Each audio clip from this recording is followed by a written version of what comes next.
नमस्कार साथियों, आप सभी का स्वागत है हमारे ऑनलाइन क्लास में। आज हम लोग जियोग्राफी के अंतर्गत यानी भूगोल के अंतर्गत टॉप 20 क्वेश्चन को देखेंगे। महत्वपूर्ण 20 क्वेश्चन को मैंने यहाँ पे मेंशन किया है और इस पूरे सीरीज में आप सभी को हम पूरे विकल्प का व्याख्या करते हुए आगे लेके चलेंगे। और जो भी साथी नए जुड़े हैं कृपया हमारे चैनल को सब्सक्राइब कर दें ताकि ऐसे वीडियो आप तक पहुंचती रहे। तो चलिए स्टार्ट करते हैं। तो पहले प्रश्न की ओर बढ़ते हैं। पहला प्रश्न हमारा क्या कहता है कि पृथ्वी पर सबसे बड़ा महाद्वीप कौन सा है। ठीक है, तो पृथ्वी पर सबसे बड़ा महाद्वीप पूछा जाए आपसे तो क्या बताएंगे भाई। तो देखिए, पहला ऑप्शन क्या भाई अफ्रीका, दूसरा ऑप्शन क्या भाई एशिया, तीसरा ऑप्शन क्या भाई यूरोप और चौथा क्या भाई ऑस्ट्रेलिया। अब देखिए, यह अफ्रीका जो है यह क्या है भाई सेकेंड सेकेंड यानी कि दूसरा सबसे बड़ा महाद्वीप है। ठीक है, और उसके बाद देखिए यह जो एशिया महाद्वीप है यह क्या है पृथ्वी पर सबसे बड़ा महाद्वीप है। ठीक है, चलिए और आगे बढ़ते हैं। यानी पहले वाले प्रश्न का ऑप्शन नंबर कितना हो जाएगा, ऑप्शन नंबर बी हो जाएगा। अब यह देखिए जो अफ्रीका महाद्वीप है इसमें एक मरुस्थल पाया जाता है क्या भाई, सहारा मरुस्थल। ठीक है, सहारा मरुस्थल जो पाया जाता है अफ्रीका महाद्वीप में पाया जाता है। तो पहले वाले प्रश्न का ऑप्शन कितना हो जाएगा, ऑप्शन नंबर बी हो जाएगा, एशिया महाद्वीप। चलिए और आगे बढ़ते हैं, अगले प्रश्न की ओर देखते हैं कि अगला प्रश्न हमारा क्या कहता है। अगला प्रश्न हमारा क्या कहता है भाई, अब आप देख लीजिए यहीं पे आपसे दूसरा प्रश्न पूछा है क्या भाई, सहारा मरुस्थल किस महाद्वीप में है। ठीक, आपसे पूछा जा रहा है कि सहारा मरुस्थल किस महाद्वीप में है, तो किस महाद्वीप में बताएंगे भाई। अभी हमने बताया क्या भाई, अफ्रीका महाद्वीप। ठीक है, चलिए और आगे देखते हैं। अब देखिए एशिया महाद्वीप में अंतर्गत देखते हैं, एशिया महाद्वीप के अंतर्गत क्या पाया जाता है भाई, एक मरुस्थल पाया जाता है क्या भाई थार, और क्या भाई पाया जाता है भाई गोबी। ठीक, एशिया महाद्वीप के अंदर पाए जाते हैं, यानी थार और गोबी मरुस्थल कहाँ पाया जाता है भाई, एशिया महाद्वीप में पाया जाता है। लेकिन आपसे पूछा क्या भाई सहारा मरुस्थल, तो सहारा मरुस्थल कहाँ पाया जाएगा भाई, अफ्रीका में पाया जाएगा था। ठीक है, चलिए और आगे देखते हैं, अगले प्रश्न की ओर बढ़ते हैं। अगला प्रश्न हमारा क्या कहता है कि सबसे ऊंचा पर्वत शिखर कौन सा है। ठीक, यानी कि सबसे ऊंचा पर्वत शिखर कौन सा है। तो पहला ऑप्शन है क्या भाई केटू, दूसरा ऑप्शन है क्या भाई माउंट एवरेस्ट, तीसरा ऑप्शन है कंचनजंगा और चौथा ऑप्शन है क्या भाई लोहोत्सो। ठीक है, तो लोहोत्सो जो है यह क्या है भाई चौथा सबसे ऊंचा पर्वत है। ठीक, यानी कि यह चौथे स्थान पे ऊंचाई के मामले में आता है। ठीक है, और उसके बाद देखते हैं कंचनजंगा जो है यह क्या है भाई तीसरे स्थान पे आता है ऊंचाई के मामले में, और यह जो केटू है यह कितने दूसरे स्थान पे आता है विश्व में, और यह जो माउंट एवरेस्ट है यह क्या है भाई यह पहले स्थान पे आता है। तो आपसे पूछा है क्या भाई सबसे ऊंचा पर्वत शिखर है, क्या होगा भाई माउंट एवरेस्ट हो जाएगा। ठीक है, मैंने सभी विकल्पों को अच्छी तरीके से बता दिया। पहले स्थान पे माउंट एवरेस्ट, दूसरे स्थान पे केटू और तीसरे स्थान पे क्या भाई कंचनजंगा और चौथे स्थान पे क्या भाई लोहोत्से। ठीक है, चलिए और आगे बढ़ते हैं।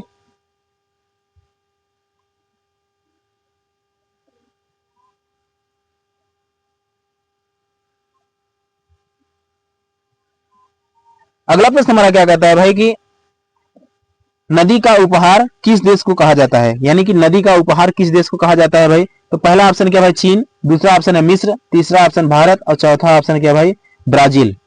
तो देखिए, अब देखिए जो ब्राजील है, ठीक, ब्राजील में क्या होती है अमेजन नदी बहती है, क्या भाई अमेजन नदी बहती है। और भारत में क्या भाई गंगा यमुना नदी। ठीक है, अब देखिए यह जो मिस्र है, ठीक, यह मिस्र क्या होता है कि नदी का उपहार कहा जाता है मिस्र देश को। ठीक है, तो चलिए और आगे बढ़ते हैं। तो चौथे वाले प्रश्न का उत्तर कितना हो जाएगा, ऑप्शन नंबर बी हो जाएगा। पांचवा प्रश्न हमारे पास देखिए क्या कहता है कि ग्रेट बैरियर रीफ कहाँ है, यानी कि आपसे पूछा जा रहा है कि ग्रेट बैरियर रीफ कहाँ स्थित है। तो भाई तो पहला ऑप्शन क्या भाई भारत, दूसरा ऑप्शन है ऑस्ट्रेलिया, तीसरा ऑप्शन है भाई अमेरिका और चौथा ऑप्शन क्या भाई इंडोनेशिया। तो इस वाले प्रश्न का उत्तर क्या हो जाएगा भाई। तो देखिए ग्रेट बैरियर रीफ जो है यह कहाँ पे स्थित है भाई, यह स्थित है क्या भाई ऑस्ट्रेलिया में स्थित है। ठीक है, चलिए और आगे बढ़ते हैं। छठे प्रश्न की ओर देखते हैं। छठवां प्रश्न हमारा क्या कहता है कि सबसे गहरी झील कौन सी है। आपसे पूछा जाए कि सबसे गहरी झील बताइए। तो पहला ऑप्शन क्या है बैकाल झील, और दूसरा ऑप्शन है भाई टीटीकाका झील, और तीसरा ऑप्शन है भाई कैप्सियन सागर, और चौथा ऑप्शन क्या भाई विक्टोरिया झील। तो देखिए यह जो कैप्सियन सागर है यह क्या है भाई, कैप्सियन सागर की ओर देखते हैं। कैप्सियन सागर क्या है, सबसे बड़ा खारे पानी की झील है। क्या भाई, खारे पानी की सबसे बड़ी झील है, ठीक है। और देखिए विक्टोरिया झील है जो यह है क्या भाई, यह अफ्रीका की सबसे बड़ी झील है, यानी कि जो अफ्रीका है यह इसकी सबसे बड़ी झील है, ठीक है। और यह देखिए बैकाल झील है, यह बैकाल झील सबसे गहरी झील है, ठीक है। तो चलिए इस वाले प्रश्न का ऑप्शन नंबर ए हो जाएगा। और आगे बढ़ते हैं।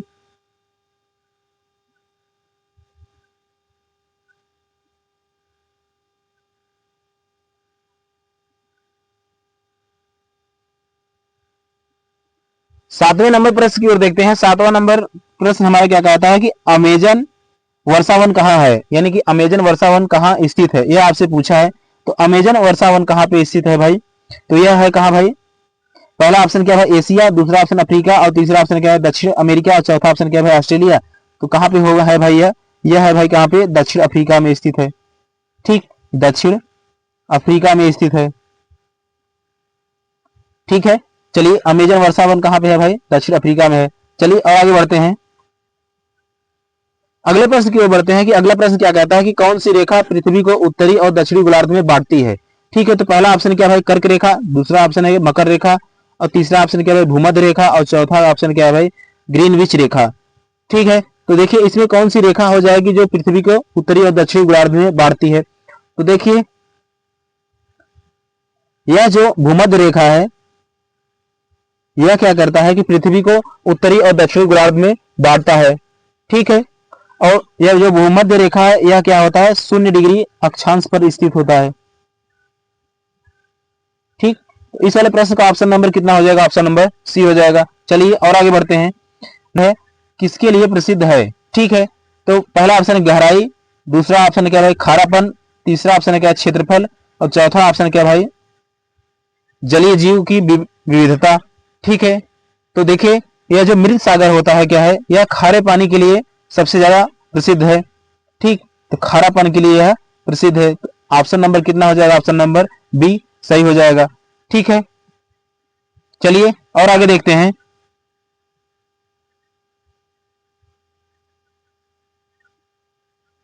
प्रश्न संख्या 10 की ओर बढ़ते हैं। प्रश्न संख्या 10 हमारा क्या कहता है कि ग्रीनलैंड किस देश का हिस्सा है, ठीक, यानी कि ग्रीनलैंड जो है यह किस देश का हिस्सा है। पहला क्या है भाई कनाडा, दूसरा ऑप्शन क्या है भाई आइसलैंड, तीसरा ऑप्शन है डेनमार्क, और चौथा ऑप्शन क्या है भाई नॉर्वे, ठीक। यह जो ग्रीनलैंड है किसका हिस्सा है भाई, तो ग्रीनलैंड जो है कि भाई यह डेनमार्क का हिस्सा है, ठीक है। तो चलिए 10वें प्रश्न का उत्तर कितना हो जाएगा, ऑप्शन नंबर सी हो जाएगा। चलिए और आगे बढ़ते हैं।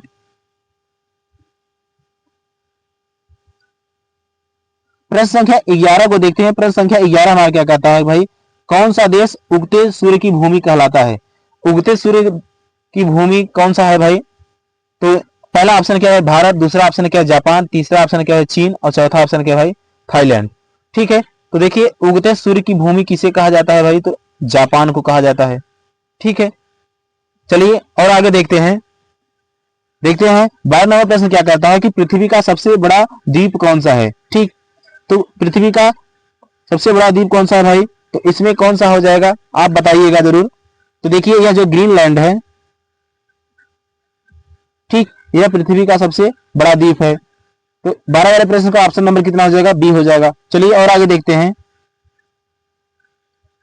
13 नंबर प्रश्न की ओर देखते हैं कि विश्व की सबसे लंबी नदी बताइए कौन सी नदी है, ठीक। तो विश्व की सबसे लंबी नदी बताएंगे आप कौन सी होगी भाई, तो पहला ऑप्शन क्या भाई नील नदी, और दूसरा ऑप्शन क्या भाई अमेजन नदी। तो विश्व की सबसे लंबी नदी कौन सी हो जाएगी भाई, नील नदी हो जाएगी, ठीक है। तो यह कहां नील नदी कहां स्थित है भाई, तो यह अफ्रीका में स्थित है, ठीक है। चलिए और आगे देखते हैं।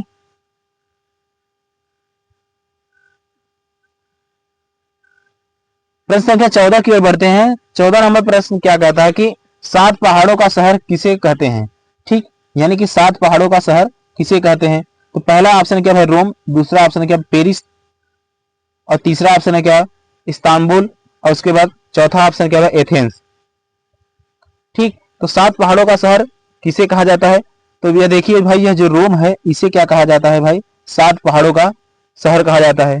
ठीक, और यह जो रोम है यह क्या भाई है?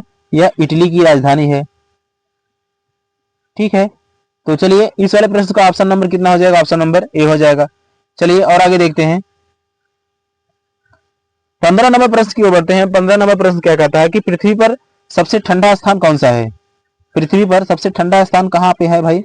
यही आपसे प्रश्न पूछा है। तो पहला ऑप्शन है क्या भाई? ग्रीनलैंड, दूसरा ऑप्शन है भाई क्या है भाई? साइबेरिया, और तीसरा ऑप्शन है भाई क्या? अंटार्कटिका, और चौथा ऑप्शन क्या भाई? अलास्का। तो देखिए पृथ्वी पर जो सबसे ठंडा स्थान कौन सा है भाई? यह है क्या भाई? अंटार्कटिका में है। ठीक है, चलिए और आगे देखते हैं, अगले प्रश्न की ओर बढ़ते हैं। अगला प्रश्न हमारा क्या कहता है कि विश्व की सबसे ऊंची झील कौन सी है? यानी कि विश्व की सबसे ऊंची झील कौन सी है भाई? तो कौन सी है भाई? पहला ऑप्शन इसमें दिया है क्या भाई? टिटिकाका, और उसके बाद दूसरा ऑप्शन है क्या भाई? बैकाल, और तीसरा ऑप्शन है क्या भाई? विक्टोरिया झील, और चौथा ऑप्शन है क्या भाई? कैस्पियन सागर। तो आप बताइए इसमें कौन सा विकल्प सही होगा? तो देखिए जो विश्व की सबसे ऊंची झील है यह कौन सी है भाई? टिटिकाका झील है। ठीक है, टिटिकाका झील जो है क्या है? विश्व की सबसे ऊंची झील है। तो इस वाले 16 नंबर प्रश्न का ऑप्शन नंबर ए हो जाएगा। तो हमारा क्लास कैसा लग रहा है आप सब कमेंट बॉक्स में बताइएगा जरूर। तो चलिए अगले प्रश्न की ओर आते हैं। अगला प्रश्न हमारा क्या कहता है कि काला सागर किन महाद्वीपों के बीच में है? यानी किन 2 महाद्वीपों के बीच में काला सागर उपस्थित है? ठीक है, तो काला सागर किन 2 महाद्वीपों के बीच में उपस्थित है? तो देखिए काला सागर जो है यह यूरोप और एशिया महाद्वीप के बीच में उपस्थित है। ठीक है, और देखिए अब आपसे जैसे पूछा लिया जाए अगर एशिया और अफ्रीका के बीच में, तो आप क्या बताएंगे? इन दोनों के बीच में क्या भाई? भूमध्य भूमध्य सागर है। ठीक है, और अगर आपसे पूछ लिया जाए क्या भाई? यूरोप और ऑस्ट्रेलिया के बीच में आपसे पूछ लिया जाए, यूरोप और ऑस्ट्रेलिया से बीच में पूछ लिया जाए, तो यूरोप और ऑस्ट्रेलिया के बीच में काफी दूरियां हैं। ठीक है, तो इनके बीच में कोई भी महाद्वीप नहीं है, यानी कोई भी सागर नहीं है। तो और आगे देखते हैं, आपसे पूछ लिया जाए कि एशिया और दक्षिण अफ्रीका के बीच में अगर पूछ लिया जाए इन दोनों के बीच में क्या उपस्थित है? तो इन दोनों के बीच में जो प्रशांत महासागर है यह उपस्थित है। ठीक है, तो प्रशांत महासागर क्या है? एशिया और दक्षिण अफ्रीका के बीच में, एशिया और अफ्रीका के बीच में भूमध्य सागर स्थित है। लेकिन काला सागर किन 2 महाद्वीपों के बीच में? तो यह यूरोप और एशिया के बीच में है। ठीक है, तो चलिए और आगे देखते हैं। तो इसमें हमने 4 प्रश्नों को आप सभी को बता दिया है। तो और आगे देखते हैं, अगले प्रश्न की ओर बढ़ते हैं।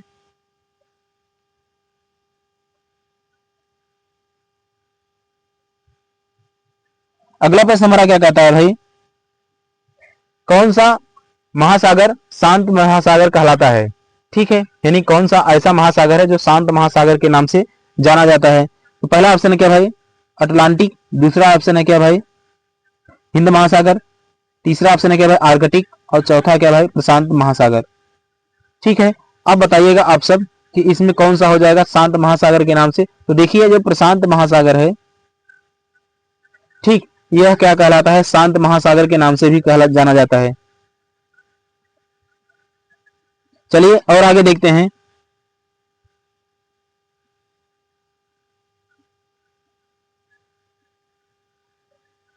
अगला प्रश्न हमारे पास है कि मैकेंजी नदी कहाँ बहती है? ठीक, यह मैकेंजी नदी कहाँ पे बहती है? तो इस तरह के प्रश्न आपके एग्जाम में बहुत ज्यादा पूछे जाते हैं। तो देखिए यह जो मैकेंजी नदी है यह कहाँ पे बहती है भाई? तो यह बहती है भाई कनाडा में। ठीक, कनाडा में क्या होती है? मैकेंजी नदी बहती है। अब आपसे पूछा था कि आप रूस में बताइए कौन सी नदी बहती है? तो रूस में कौन सी नदी बहती है भाई? तो लेना नदी बहती है। ठीक है, चलिए और आगे देखते हैं। अब हम लोग इस सीरीज का लास्ट प्रश्न देखेंगे। तो हमारा क्लास कैसा लग रहा है आप सब कमेंट बॉक्स में बताइए, और जो भी साथी नए जुड़े हैं चैनल को सपोर्ट करिए और ऐसे वीडियो इस पूरे चैनल पे आपके लिए उपलब्ध कराएंगे हम।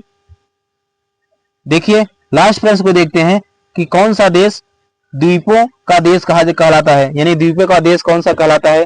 तो पहला ऑप्शन है क्या भाई श्रीलंका, दूसरा ऑप्शन है क्या भाई जापान, तीसरा ऑप्शन है क्या भाई फिलीपींस और चौथा ऑप्शन है क्या भाई इंडोनेशिया। ठीक है, तो द्वीपों का देश कौन सा देश कहलाता है, तो द्वीपों का देश जो कहलाता है क्या भाई इंडोनेशिया। यह ऐसा देश है यानी कि वो द्वीपों का देश कहलाता है। ठीक है, जो इंडोनेशिया का जो निर्माण हुआ है क्या भाई, द्वीप व द्वीप जुड़ के आपस में क्या हुए हैं, इंडोनेशिया देश का निर्माण हुआ है। तो चलिए अब हमारा क्लास यहीं पे समाप्त होता है। क्लास कैसा लगा आप सब कमेंट बॉक्स में बताइए और मिलते हैं नेक्स्ट वीडियो में। तब तक के लिए जय हिंद, जय भारत।